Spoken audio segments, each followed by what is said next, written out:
Graça e paz, amados. Bom dia. Quero dar as boas-vindas a cada irmão presente, a cada um que nos visita e todos aqueles que nos acompanham pelas redes sociais. Você é muito bem-vindo. Obrigado, amor.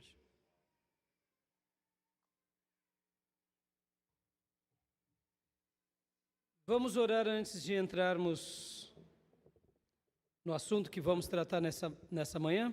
Vamos? Vamos pedir agora para que Deus realmente fale aos nossos corações, que Ele nos abençoe, que Ele traga uma palavra da parte dEle ao mais profundo do nosso coração, porque se Ele não falar conosco, a gente estaria aqui apenas vindo a mais um culto, a mais uma reunião, quem sabe fazendo parte de mais uma religião. E eu não quero isso para mim. Você quer? Eu preciso ouvir Deus falar comigo. Não só agora, mas a cada momento. Mas agora é o grande momento da semana. É o momento em que o povo de Deus se reúne, não só aqui localmente, mas mundialmente. É o dia da ressurreição.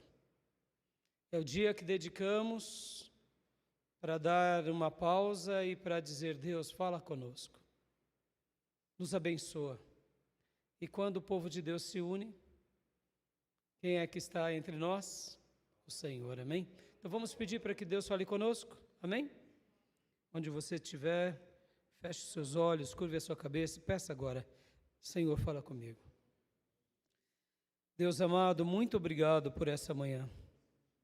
Muito obrigado por esse instante tão sagrado, tão maravilhoso, que é o momento em que paramos para ouvir a Tua voz, paramos para escutar o que o Senhor tem para nós. E agora queremos Te pedir, Senhor, fala conosco. Sim, Senhor, fala conosco da mesma forma que o Senhor falou no passado pelos Teus servos, os profetas. Da mesma forma que o Senhor fez quando o Senhor estava aqui nessa terra durante aqueles 3 anos maravilhosos. E depois que o Teu Santo Espírito foi derramado no Pentecostes sobre a Tua igreja e o Senhor continuou falando, Te pedimos, Senhor, Te pedimos, meu Deus, fala conosco em nome de Jesus. Usa a Tua igreja, usa a minha vida, usa esse instante para ser um momento decisivo na nossa vida. Um daqueles momentos onde temos um encontro com o Senhor e o Senhor se revela a cada um de nós. É assim, Pai, que eu Te peço, é assim que eu Te suplico, e eu Te imploro, me rendo aos Teus pés e Te peço, usa a minha vida, essa mensagem, essa reflexão, que as minhas palavras não sejam apenas minhas, mas sejam palavras ungidas da Tua parte ao Teu povo, e que a Tua igreja, Senhor, e haja Deus, uma entrega total, uma entrega plena ao Senhor. Que assim, Senhor, o Teu Santo Espírito possa habitar sobre cada um que nos escuta, que ouve e que também, ó Deus, por mim que falo. Que o Teu Santo Espírito passeie entre nós, ministre entre nós e nos ensine nessa manhã. É assim que eu Te peço, fala conosco, repreende tudo o que quer nos tirar da Tua palavra, o que quer nos tirar de compreender os Teus ensinos. Tira tudo, Pai, tudo que tem atrapalhado a Tua igreja de Te entender melhor, de Te compreender melhor, porque, Senhor, queremos viver tudo que o Senhor sonhou para nós. Por isso que nós nos humilhamos, em primeiro lugar, diante da Tua presença, nos rendemos diante do Senhor e Te pedimos, fala conosco e tenha misericórdia de nós, em nome de Jesus. Amém. Amém, meus irmãos? Amém. Eu convido meu irmão, minha irmã a abrir a sua Bíblia no Salmo 34. Salmo 34, um salmo de Davi, um salmo lindíssimo, lindíssimo. Salmo que Davi fez em um momento bem difícil da sua vida. Davi, ele compõe esse salmo depois de um grande livramento. Talvez você vai se lembrar desse versículo que vamos ler agora, mas depois a gente vai voltar e ler o salmo. Esse versículo ele é muito familiar, ele é muito conhecido. É o versículo 7, Salmo 34, 7. Convido você a abrir a sua Bíblia nesse texto. A gente vai depois voltar para o Salmo e vamos ir para o contexto.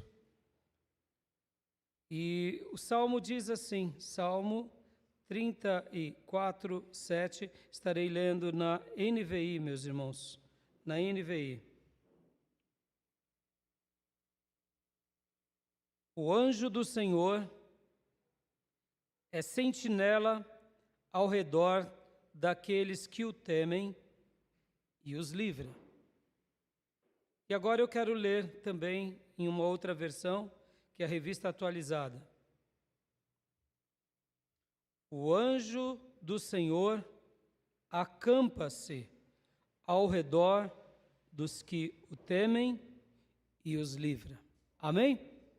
Você crê nessa promessa?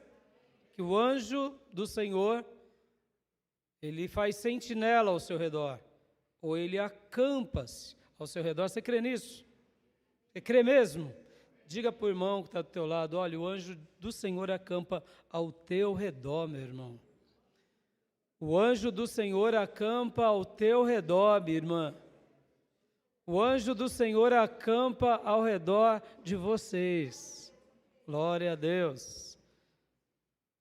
Promessa, está aqui. Está aqui. O anjo do Senhor acampa ao redor. De quem? Daqueles que temem a Deus. E o que o Senhor faz? O Senhor nos protege, o Senhor nos guarda, o Senhor nos livra. Hoje o título da minha mensagem será esse mesmo. O anjo do Senhor acampa ao redor. E eu quero trabalhar sobre esse texto aqui, falar com vocês e resgatar aqui, eu diria, a doutrina do temor. Do temor. Resgatar aqui aquele temor genuíno. O temor que está muito além dos termos da religião. Como religiosos que somos, é normal termos temor. É normal, é difícil uma pessoa que vem à igreja, que é assídua à igreja, não ter temor. Mas eu diria que tem hora que o nosso temor ele é meio bagunçado. É um temor, eu diria, mais para o lado religioso do que um temor vívido, um temor presente. E é sobre esse temor que eu quero trabalhar hoje. Porque esse versículo, o anjo do Senhor é sentinela ao redor, ele acampa-se ao redor, ele acampa ao nosso redor, virou um jargão. Virou ou não virou, irmãos? Virou ou não virou? O irmão está meio atribulado, meio angustiado, estão perseguindo o irmão, aí o outro irmão ou irmã diz, não, o anjo do Senhor acampa ao teu redor, meu irmão. Aí, amém, amém. E aí fica assim uma palavra dita que é importante, mas virou mais um jargão. Os jargões, eles são um pouco perigosos, irmãos. Eles são bons, porque de alguns jargões nascem máximas.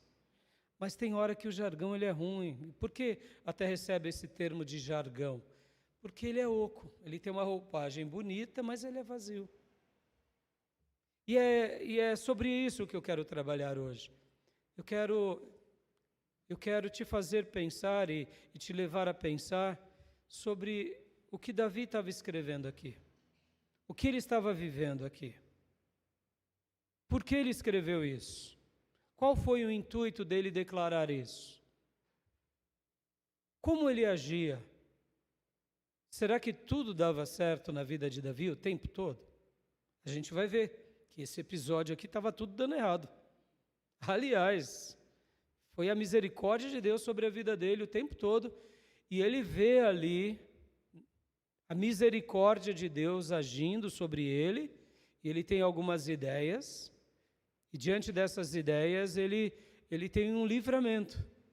E ali nesse episódio, inclusive, que ele compõe logo depois desse poema, não é que ele viu o anjo, ele não viu o anjo, mas ele afirmou para ele mesmo e para nós: só o anjo de Deus pode ter feito isso, só o próprio Deus pode ter feito isso. Então a gente vai trabalhar hoje em cima disso. E como eu mencionei, o jargão ele é um pouco perigoso, irmãos. O jargão ele nos engana. O jargão ele nos atrapalha. O jargão ele é bom, desde que a gente realmente entenda o espírito do jargão e faça de um jargão uma máxima. Sabe aquela ideia? Quando perguntamos para alguém: o Senhor está com você, minha irmã? O Senhor está com você, meu irmão? E o irmão diz: sim, o Senhor está comigo. Jesus te acompanha, meu irmão? Sim, Jesus me acompanha. É uma frase, é um jargão, é uma máxima, mas entender essa frase, viver essa frase, diz muito mais do que a frase, não é verdade? E a gente se perde um pouco em cima disso. Ainda mais nos nossos dias que somos fruto de uma sociedade positivista. Somos frutos de uma sociedade de autoajuda. Tem que falar tudo certinho, tudo como todo mundo quer ouvir, como todo mundo fala. Porque se você destonar, a sua energia não é boa. Aí, fulano não está vibrando comigo. Pode ver, até termos meio místicos agora estão fazendo parte do povo de Deus, vibrando. Né? Como se a gente precisa se vibrar com todo mundo. Ora, meus irmãos, de bate-pronto aqui, a gente já nasceu numa condição de pecadores. Então, com o Deus Santo, é a gente que se reposiciona. E quantas são as vezes que Deus vai falar coisas que a gente não quer ouvir? Não é assim? Então, tem hora que Deus não está vibrando com a gente. Bobeira, não? E quando eu falei de autoajuda, percebam, o que eu quis fazer aqui uma crítica sobre a autoajuda. Não é que a autoajuda é ruim, não, ela tem a sua utilidade. Mas viver de autoajuda é péssimo. É péssimo. Porque a autoajuda, ela maqueia. A autoajuda, ela nos engana. Você vai entender perfeitamente. A autoajuda é um analgésico. É simples. Você está com uma dor e você tomou o analgésico. Porque o pensamento positivista, o pensamento de autoajuda, ele só te dá uma pausa, uma trégua momentânea, mas ele não cura. Ele não cura. Porque quem é que nos cura de verdade? É Deus. É Deus, é a palavra do Senhor. Pode ver que Jesus disse: vós já estáis limpos pela autoajuda? Pelo pensamento positivista? Pela minha vibração? Não, não. Vós já estáis limpos, já estáis santificados pela palavra. Aleluia, é a palavra. São os termos de Deus, quando são introjetados em nós. Então a autoajuda, ela tem a sua utilidade, não vamos dizer que não. Mas nós somos fruto disso. Hoje em dia, quais são os livros que mais se vendem? Livros de autoajuda. Como eu estou mencionando, ele é um analgésico, irmãos. Ele não vai na causa. A gente precisa ir na causa.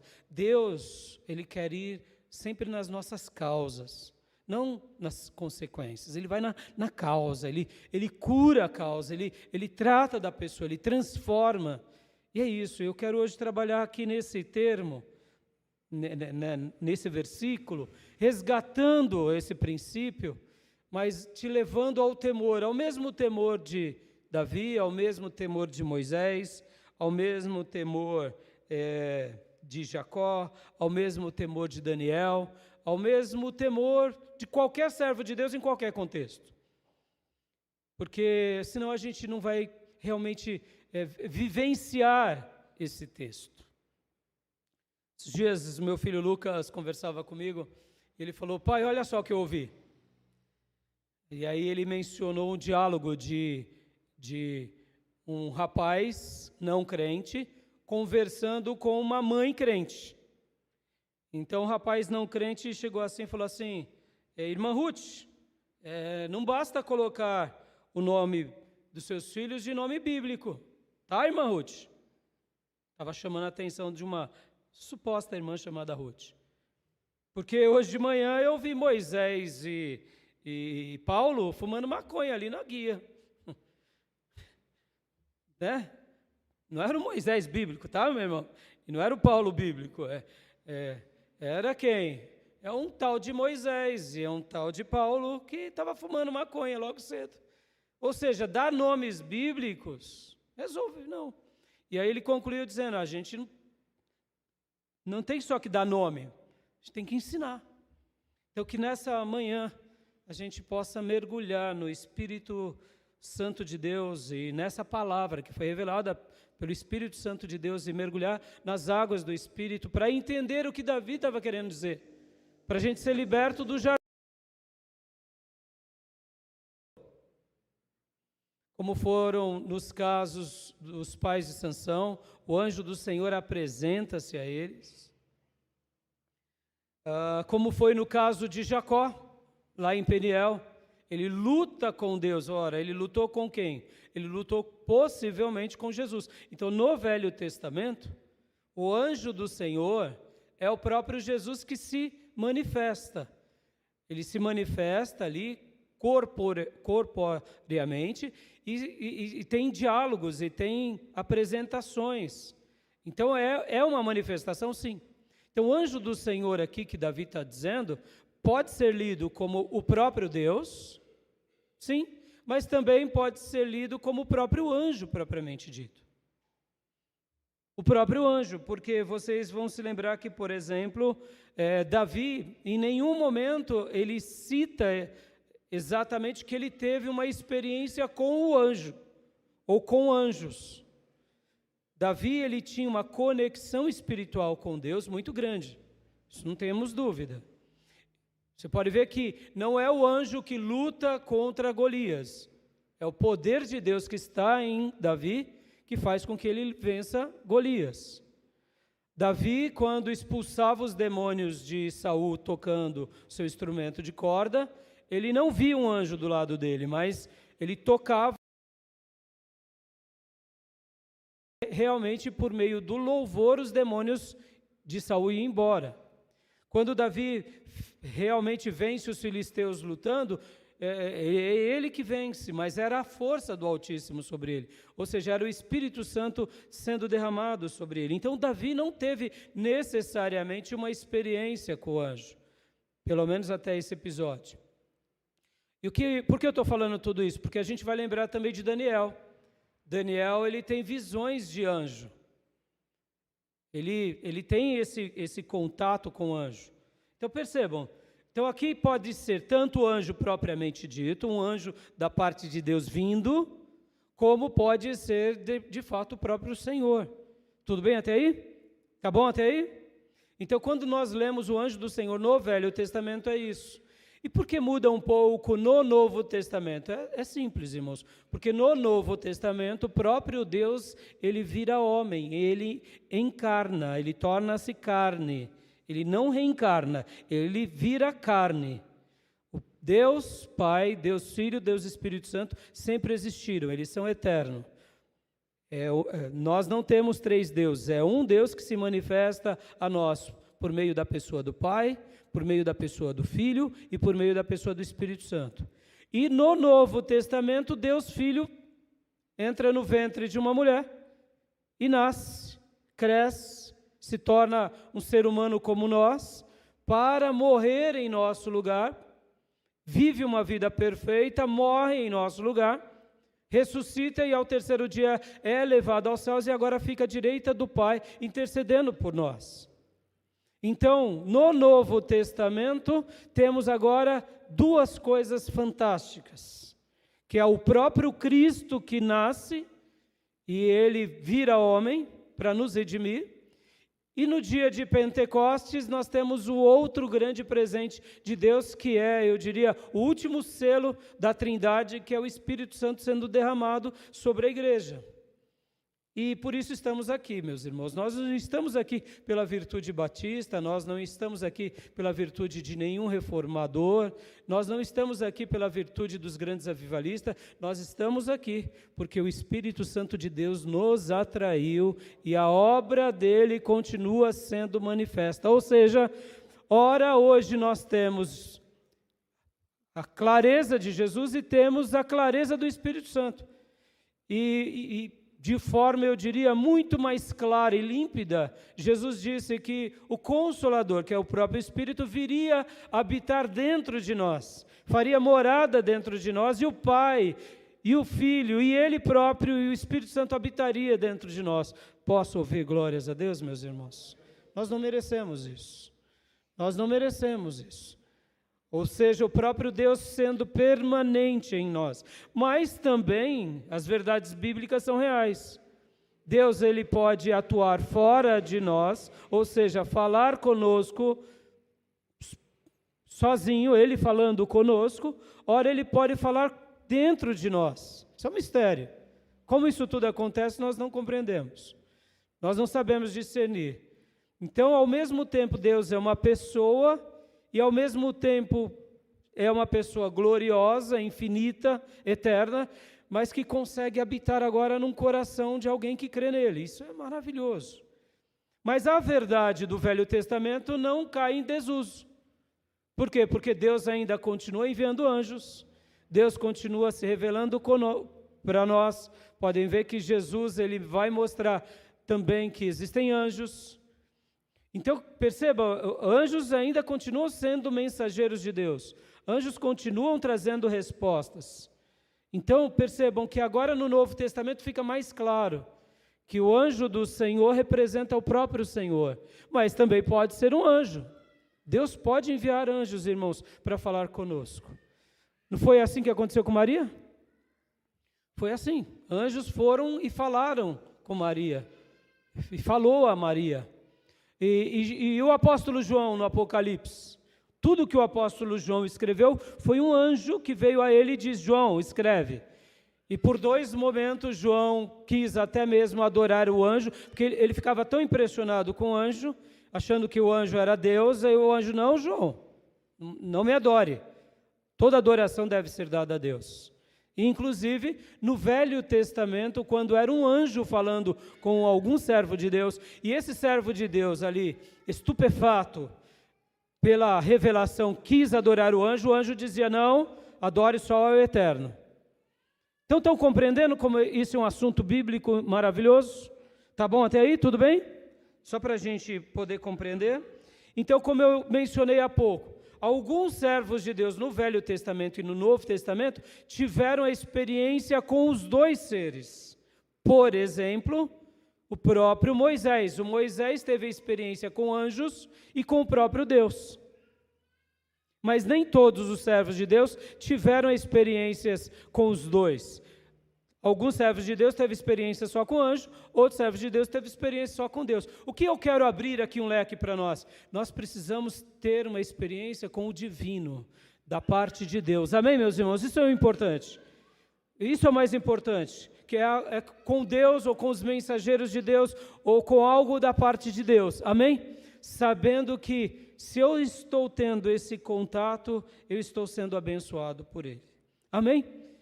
Vamos então agora ao versículo 1 em diante, versículo 1 ao versículo de número 9.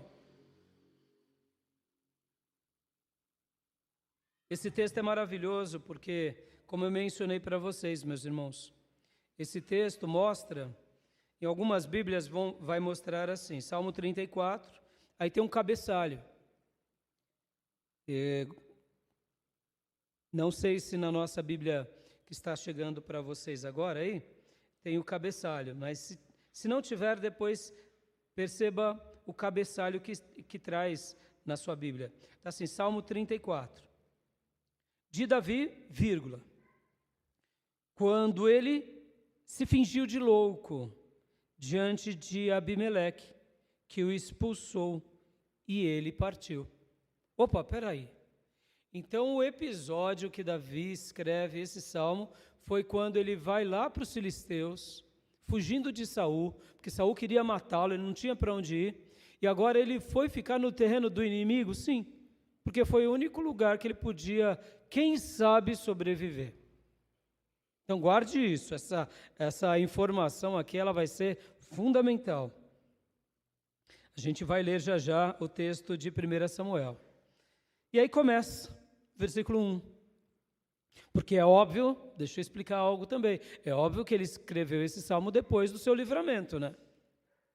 Não foi enquanto estava passando pela prova. Então, aí aqui ele escreve, versículo 1. Bendirei o Senhor o tempo todo. Os meus lábios sempre o louvarão.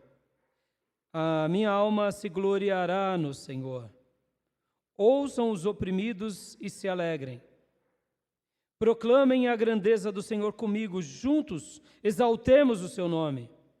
Olha só, até o versículo 3. Davi está aqui feliz, dizendo que ele vai adorar a Deus, que ele vai se alegrar na presença do Senhor, que ele vai gloriar em Deus, e ele vai continuar proclamando a grandeza de Deus, porque quem tinha livrado Davi da morte tinha sido o Senhor.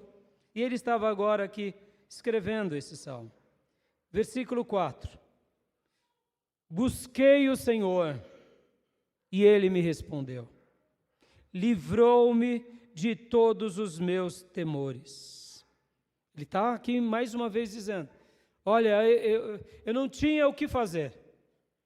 E aí eu busquei a Deus, e Deus realmente me ouviu.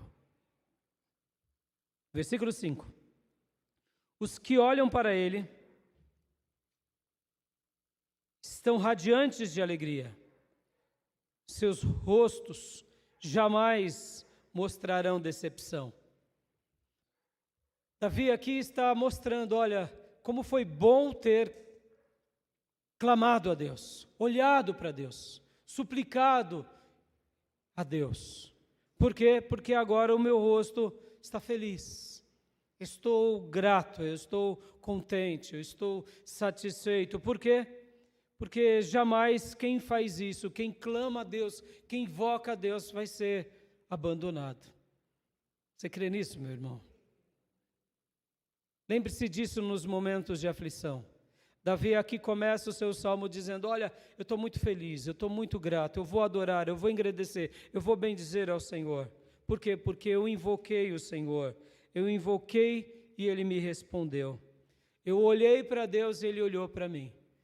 E agora o meu rosto está radiante de alegria. E agora versículo 6. Este pobre homem clamou e o Senhor o ouviu. E o libertou de todas as suas tribulações.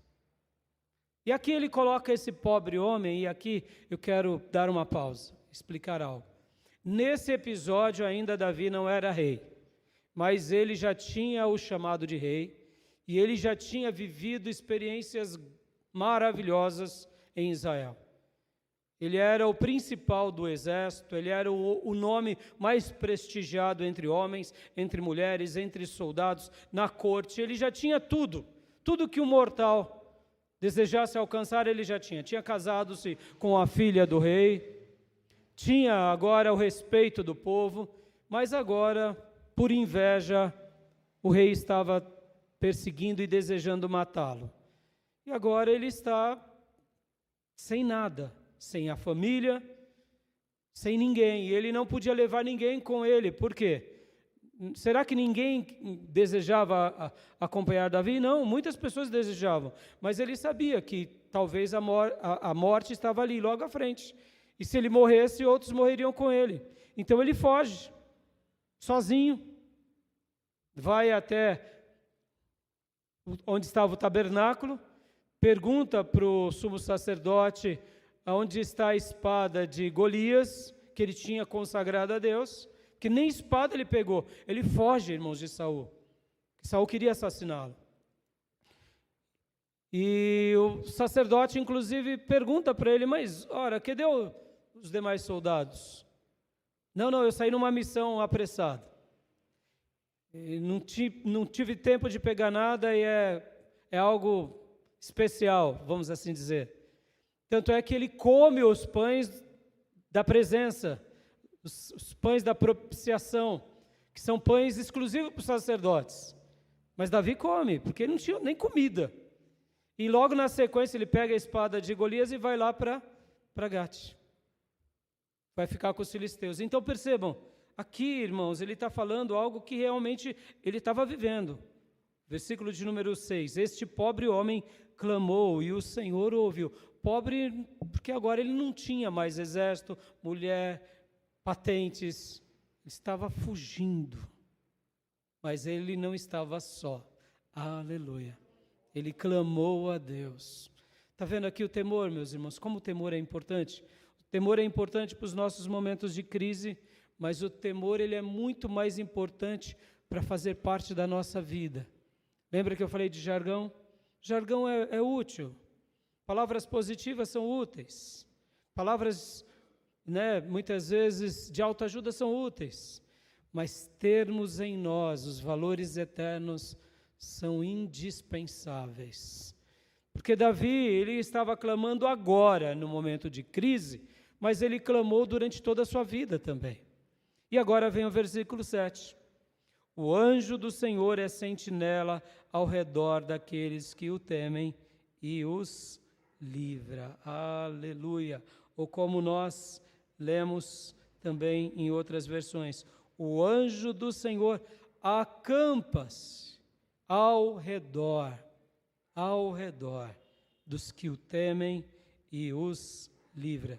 E eu gosto muito dessa ideia da sentinela, porque a sentinela sempre está atenta. Uma sentinela sempre está olhando tudo e olhando todos.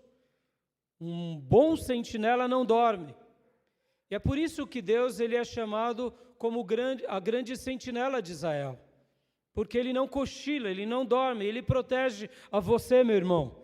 Ele te guarda. Quando você dorme, ele não dorme. Quando você está na sua casa e levanta, ele já está acordado. Quando você sai para trabalhar, ele não apenas te abençoa, ele vai contigo. E quando você retorna, ele retorna contigo.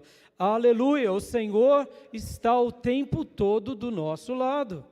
Então, quando a NVI e outras versões mostram que o anjo do Senhor, ou seja, o próprio Deus, é a nossa sentinela, é porque de fato é.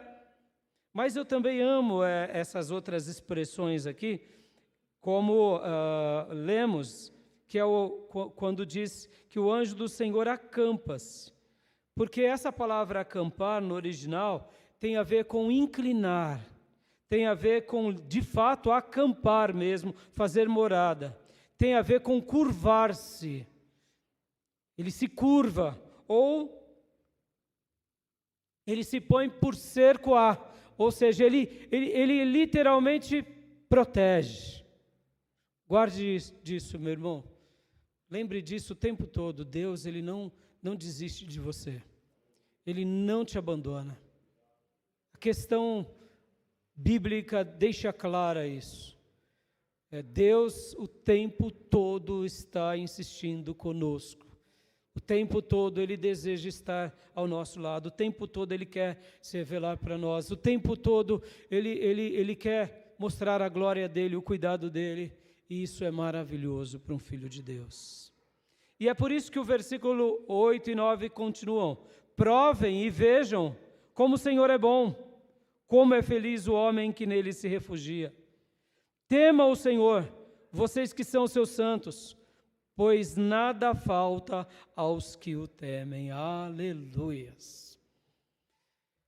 Voltando ao episódio, meus irmãos, para vocês entenderem muito bem, para a gente ir para o meu primeiro ponto.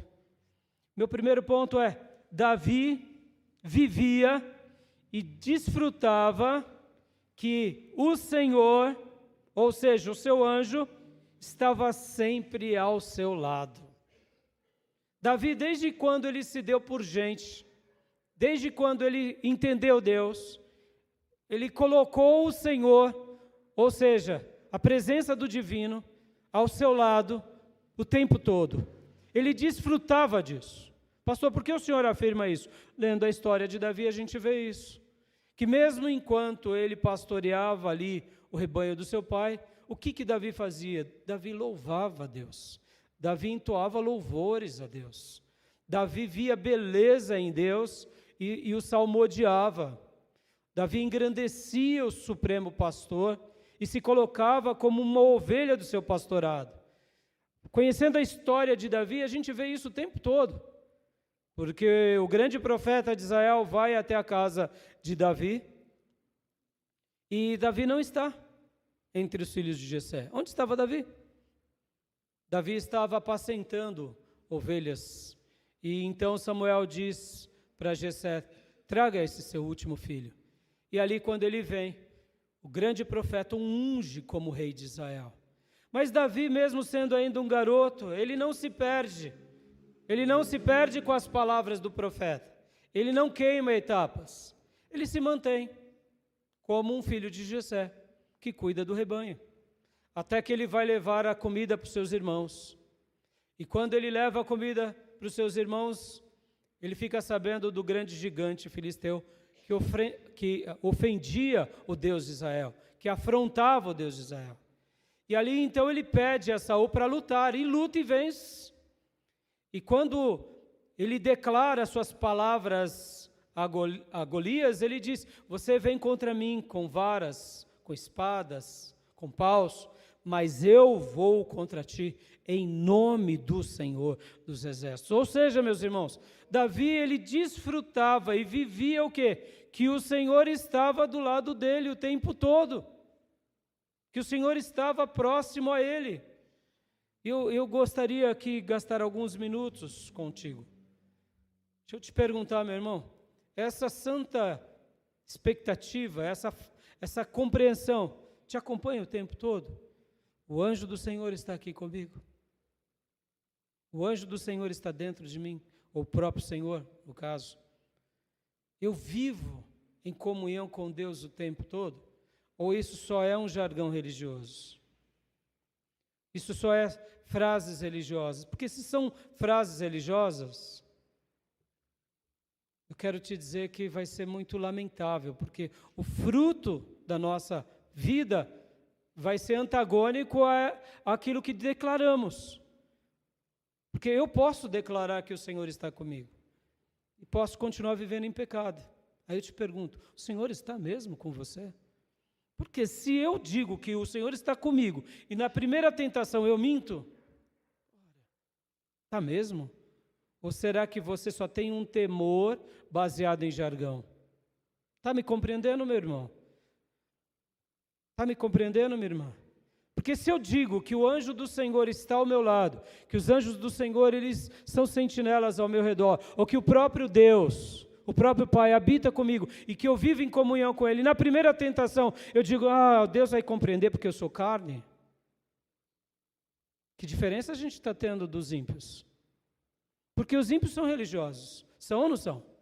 Muitos são. E diga-se de passagem, são muito religiosos. Olha os sacrifícios que eles fazem nas suas religiões. E é isso que eu quero resgatar, meus irmãos. Porque Davi, ele não era circunstancial. Davi tinha uma fé em Deus plena. Ele tinha essa fé que o acompanhava o tempo todo. Ele tinha essa fé que mesmo quando ele não compreendia, ele clamava a Deus. E por isso que eu digo que Davi vivia e desfrutava essa consciência de que Deus está do meu lado. Logo, mesmo que eu tenha que passar pela morte, eu não cometerei pecado algum. E aí eu te pergunto, essa santa expectativa te acompanha? Porque senão, enquanto falo, vai clamando ao Senhor e diga ao Senhor: Senhor, me ajuda a fazer desse salmo uma realidade para a minha vida. Me ajuda a fazer dessas palavras uma palavra, não para eu demonstrar para os outros. E aqui, irmãos, ainda dentro desse primeiro ponto, Tome cuidado para não viver de pose. Eu sei que nós todos temos um cuidado muito grande com os outros.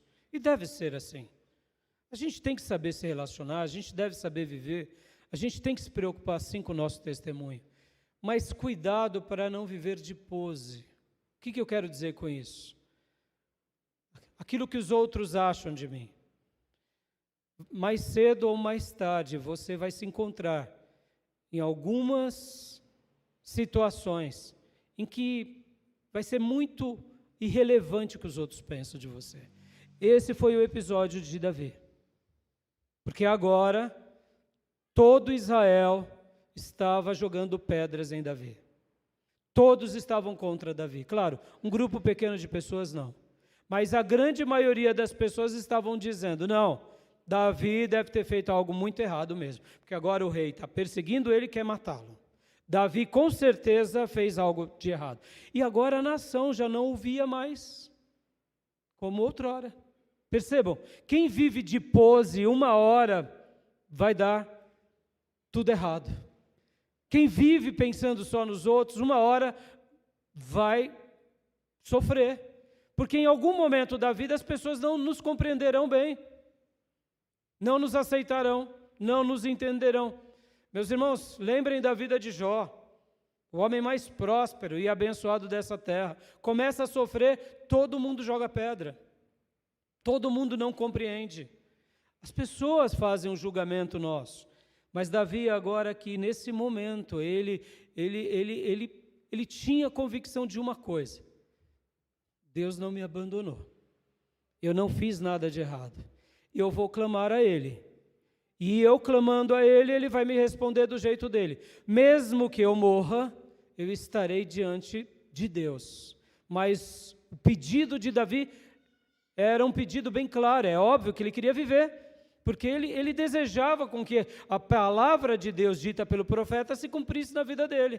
E ele sabia que haviam inimigos, que haviam batalhas, e ele precisava agora de usar o quê? Toda a sua sabedoria, ou todas as suas estratégias. E agora vamos lá para o texto de 1 Samuel 21, que é um texto bem emblemático, mas ao mesmo tempo é uma delícia esse texto. 1 Samuel 21, meus irmãos.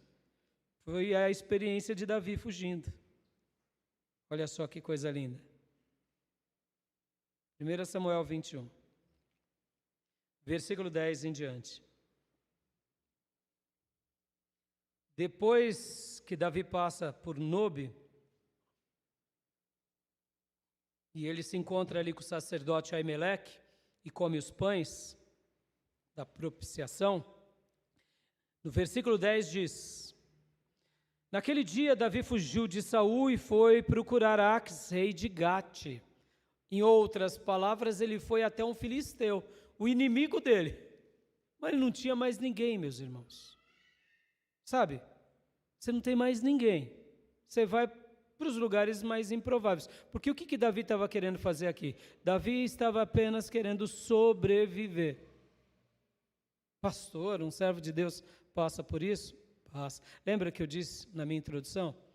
O anjo do Senhor acampa-se ao nosso redor.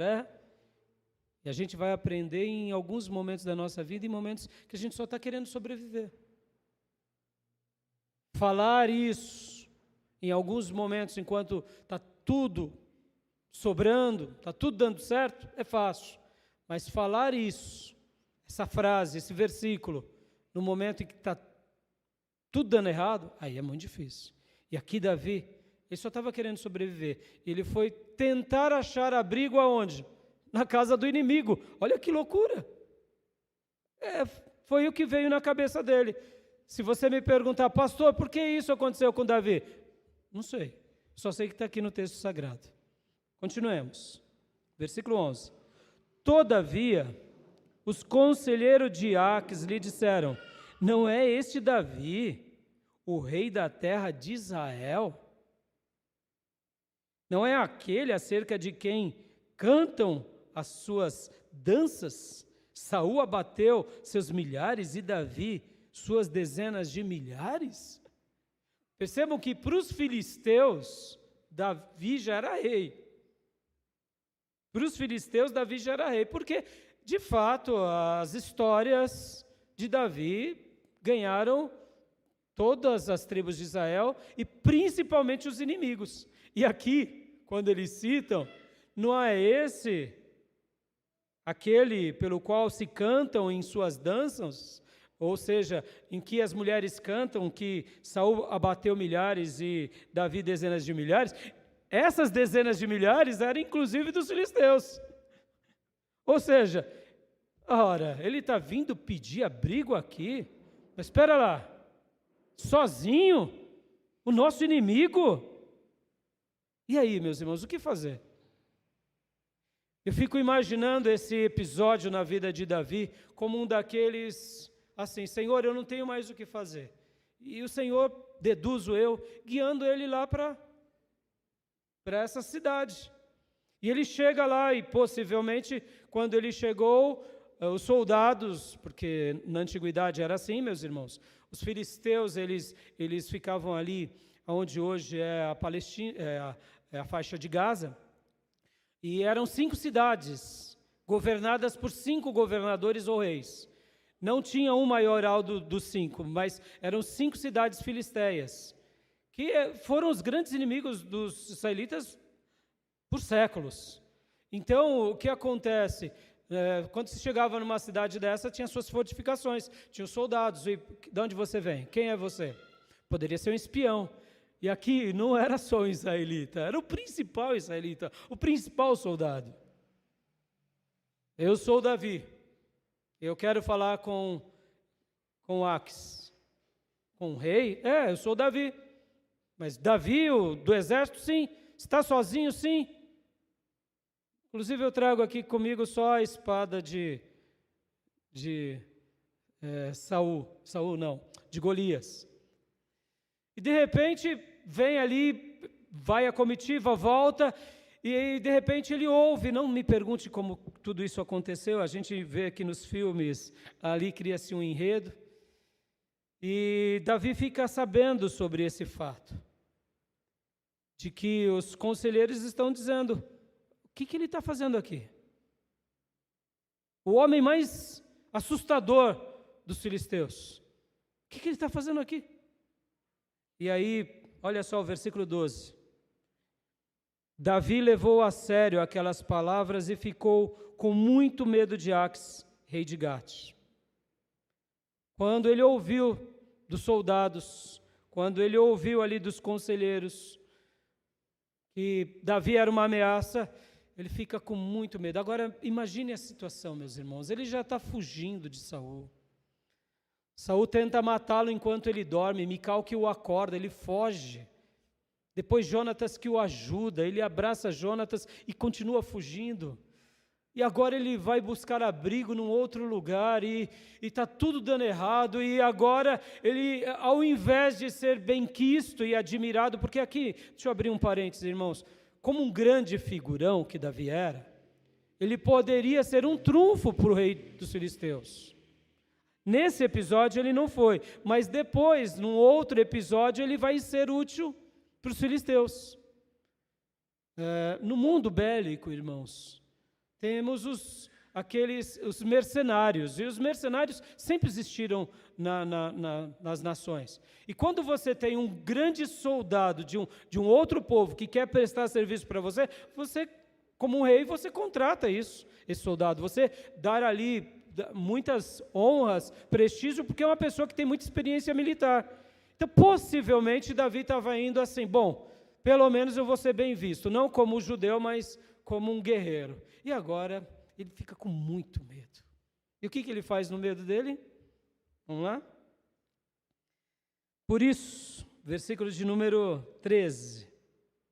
Por isso, na presença deles, fingiu que estava louco. Enquanto esteve com eles, agiu como um louco, riscando as portas da cidade e deixando escorrer saliva pela barba. Ah, pastor, aqui Davi dissimulou. Sim, amado, aqui ele dissimulou, ele precisava sobreviver. De forma enigmática, não me pergunte como, mas ele usou dessa estratégia, ele viu que os conselheiros estavam dizendo algo que não era muito favorável, que ele não iria ser benquisto, ele falou: vou morrer aqui. Deduzo eu pelas palavras de Aques, que lá nas portas dos palácios dos filisteus haviam outros loucos. E aí Davi pensa: agora eu vou ter que me fingir de louco. Vou me fingir de doido. E começa a babar pela barba. E começa a riscar nas portas da cidade: eu sou Davi, o rei que matou muitos, e começou a dizer um monte de coisa. E aí os soldados valentes vendo agora: tá xarope. Matar para quê?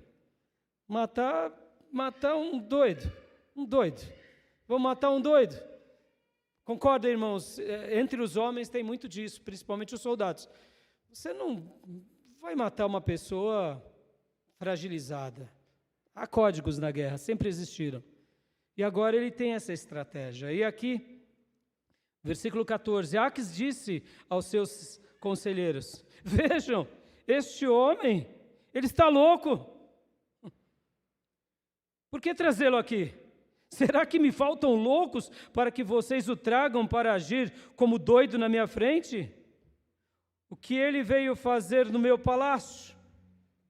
Deixa, já não basta os doidos que eu tenho? Em outras palavras, e aí Davi fica ali se fingindo, dorme uma noite, dorme outra noite, deduzimos, e no momento em que talvez ele se sentiu seguro, ele foge de novo. E aí você vai ver que depois, no capítulo 22, Davi fugiu da cidade de Gate e foi para a caverna de Adulão. Aleluia. Talvez agora, presta bastante atenção nesse enredo. Foi nesse contexto que ele escreve esse salmo. Eu te pergunto, ele viu o anjo aqui? Apareceu um anjo poderoso, que lutou por Davi? Não. O anjo do Senhor veio até ele? Também não.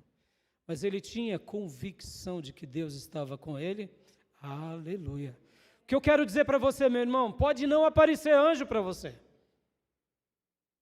Pode não vir uma mensagem clara, uma palavra, como eu gosto de dizer, de comando.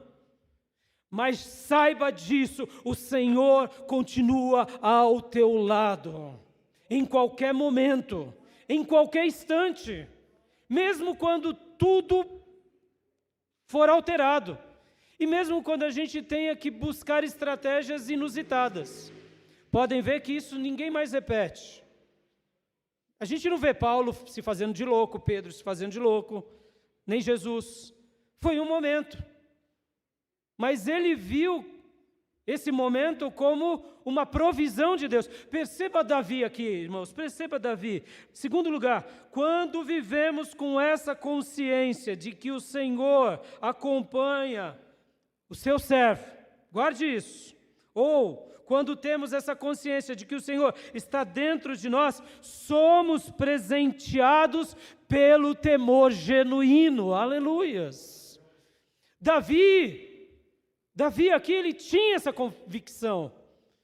E perceba, irmãos, ele teve uma ideia inusitada, esquisita, que é pauta para debate.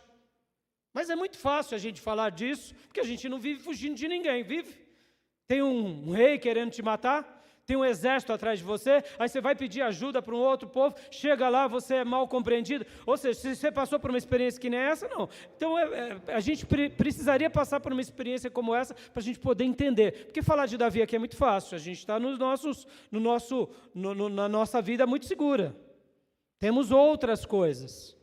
Então, perceba, irmãos, Davi viu aqui, por meio dessa ideia que ele teve, por meio desse livramento, dessa situação de que ele já estava passando, ele viu que o anjo do Senhor é sentinela ao meu redor, ele acampa, ele está comigo, porque só Deus pode nos livrar da morte, como um caso como esse. Deus está me livrando do rei dos judeus, agora Deus o rei de Israel, agora Deus me livra do rei dos filisteus. Quem é que faz isso, meus irmãos? Senão o Senhor. Agora, mais uma vez, ele não viu o anjo, mas ele sabia que o Senhor era com ele.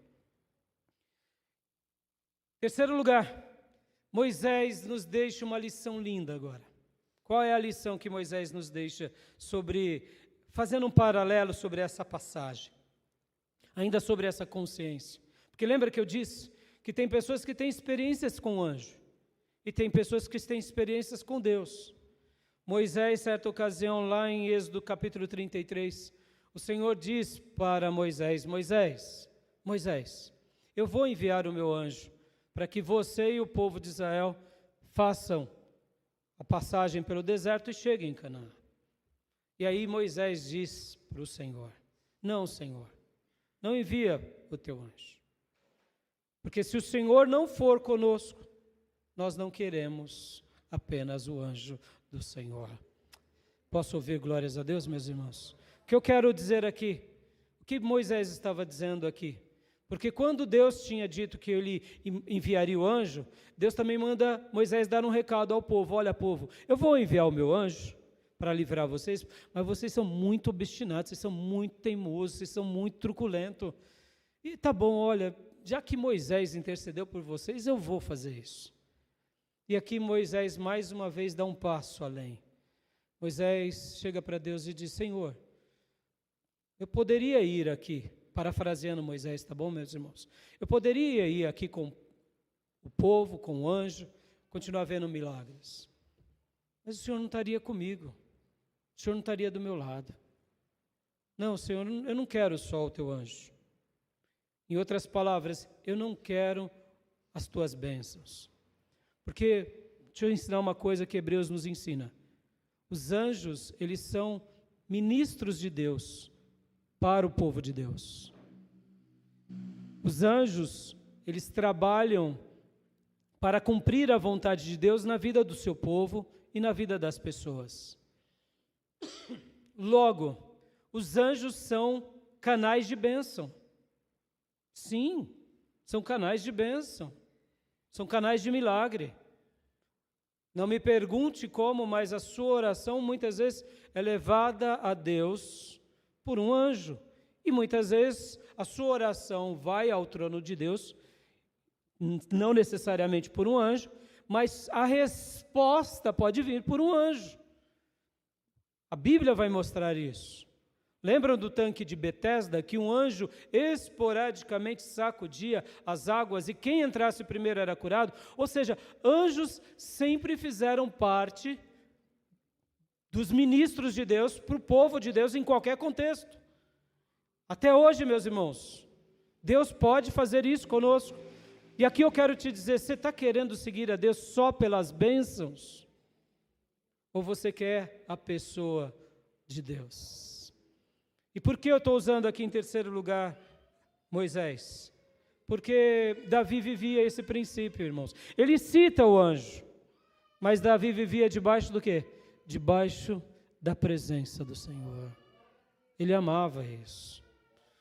Lembram lá em Êxodo 19, quando o próprio Moisés disse para o povo: eu os tirei com asas de águias. Êxodo 19. E os trouxe para junto de mim.